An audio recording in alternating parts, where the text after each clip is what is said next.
Hello everyone, welcome back. आज हम इस वीडियो में रोलेक्स रिंग्स लिमिटेड इस कंपनी के बारे में स्टडी करेंगे।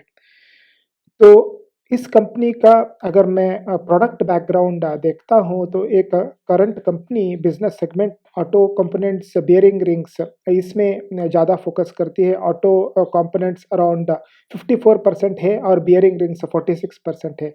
अगर मैं इन स्पेसिफिक ऑटो कंपोनेंट्स देखता हूँ तो यहाँ पे हम देख सकते हैं कि ट्रांसमिशन पार्ट्स हो गया, इंजन पार्ट्स हो गया, एग्जॉस्ट सिस्टम पार्ट्स हो गया, चेसी, गियर ब्लैंक्स, रिंग गियर्स, ये सब ऑटो कंपोनेंट्स में आते हैं। और अगर बेयरिंग्स में देखता हूँ तो यहाँ पे हम देख सकते हैं कि angular contract bearing, double row bearing ये सब बनाती है। और अराउंड 50-50 ही बोल सकते हैं। एक्सपोर्ट 49% है, डोमेस्टिक कंजम्पशन 50% है। और इनका क्लाइंट भी देखेंगे तो फोर्ड, कार्गो ग्रुप्स, ऐसे अच्छे अच्छे क्लाइंट्स इनके पास है। और अगर हम एंड यूज़र इंडस्ट्री के हिसाब से भी देखेंगे तो पैसेंजर व्हीकल्स 46% है, इंडस्ट्रियल व्हीकल्स 18% है, एंड हाइब्रिड पे भी इलेक्ट्रिक व्हीकल्स एंड हाइब्रिड इस पे भी 9% इनका पेनिट्रेशन आ चुका है। अगर हम इस कंपनी का फंडामेंटल्स देखेंगे तो currently market capitalization around 4000 crore की है एंड स्टॉक पी 22 है, जो कि काफ़ी कम है in comparison to the industrial P. और अगर हम मैं इनका नेट वर्थ भी देखता हूँ तो 1000 करोड़ है। ये स्मॉल कैप में ही हम लगा सकते हैं। अगर मैं इनका मीडियन पी देखता हूँ लास्ट 5 ईयर्स के लिए तो 30.2 है and comparing compare to the median P over last 5 years current P सिर्फ 22 है, तो कि काफ़ी कम है। अगर मैं इनका सेल्स देखता हूँ तो सेल्स करंटली एक 250 टू 300 लेवल तक sales in terms of crores देखने को मिला है। एंड अगर हमें इनका नेट प्रॉफिट देखता हूँ तो प्रीवियस क्वार्टर में 55 करोड़ की नेट प्रॉफिट लेके आया था। और इनका एक इम्पॉर्टेंट फैक्टर ये है कि इनका बोरोइंग, जो कि मार्च 2016 में 615 करोड़ की बोरोइंग थी, अभी ये घट के सिर्फ 14 करोड़ की बोरोइंग हो। सो डेब्ट टू इक्विटी काफ़ी कम है इस कंपनी का। और अगर हम रिजर्व्स भी देखेंगे तो रिजर्व्स 2016 से कंपेयर करेंगे तो काफ़ी अच्छी तरीके से बढ़ा है।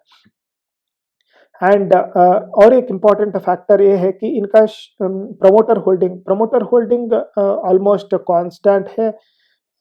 50 लास्ट ईयर से इस ईयर तक देखेंगे तो 53.35 है, लेकिन थोड़ा कम हुआ है, 2% कम हुआ है। लेकिन एफआईआईस पिछले क्वार्टर से इस क्वार्टर थोड़ा कम किया है, लेकिन डीआईआईस ने अपना शेयर होल्डिंग बढ़ाया है। और अगर हम इनका पीपीटी जाके देखेंगे तो लास्ट टाइम का पीपीटी देखेंगे तो यहाँ पे देख सकते हैं कि इनका डिमांड थोड़ा कम है, स्पेशली ओवरसी मार्केट में। एंड यूरोपियन कस्टमर्स का मार्केट वीक लग रहा है। एंड ये इसी को एट्रीब्यूट कर रहे हैं, एबिटा मार्जिन ड्रॉप होने के लिए यही का रीजंस बता रहे हैं।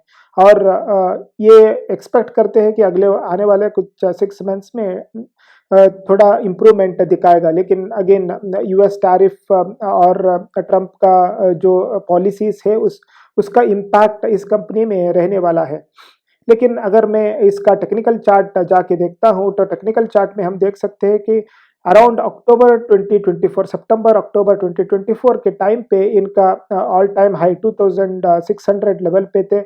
और अगर मैं वापस जाके इनका अक्टूबर का रिजल्ट देखता हूँ, 2024 अक्टूबर की रिजल्ट, मतलब दिसंबर 2024, तो उससे अभी बढ़ा ही है, सेल्स से बढ़ा ही है। दिसंबर 2024 टू मार्च 2025 सेल्स से बढ़ा है। और अगर हम नेट प्रॉफिट भी देखेंगे तो 20 करोड़ का था, अभी 55 करोड़। बट अगेन ये टैक्स पिछले बार 24% की टैक्स थी, अभी -11% है, क्योंकि इन्होंने अच्छी प्रॉफिट नहीं दिखाया तो टैक्स कम हुआ होगा। बट अगर इस टैक्स को भी अराउंड 20% लगा देते हैं तो still it will be around 35 crore की प्रॉफिट हम बोल सकते हैं। सो ऐसा एक एक बार ऐसा होता है कि टैक्स पहले ही भर चुका होता है कंपनी, तो इसलिए नेगेटिव टैक्स आता है ईयर एंड में। तो वही रीज़न होगा तो कि टैक्स नेगेटिव में आया है। लेकिन सेल्स उतना ही है ऑलमोस्ट, और प्रॉफिट उससे भी ज़्यादा है। लेकिन प्राइस ऑलमोस्ट लाइक कितना हूँ तो अराउंड 40% डाउन है प्राइस। लेकिन अगर मैं इसी चार्ट को फिर से एनालाइज करता हूँ तो हम देख सकते हैं कि अगर मैं इसी चार्ट को एनालाइज़ करता हूँ तो अपसाइड पोटेंशियल करंट लेवल से देखते हैं टू ऑल टाइम हाई, तो अपसाइड पोटेंशियल अराउंड 71% है। लेकिन अभी करंट जो कि चार्ट देखता हूँ तो एक अच्छा-सा कप विथ हैंडल पैटर्न बना चुका है और इस इन शॉर्ट टर्म अगर मैं ये निकालता हूँ तो अराउंड 20.44% की अपसाइड पोटेंशियल दिखा सकती है इन शॉर्ट टर्म। अगर इसको अचीव करने में 1 साल भी लगता है, तो 1 साल में 20% is a very good return, जो कि बैंक्स भी नहीं देते हैं।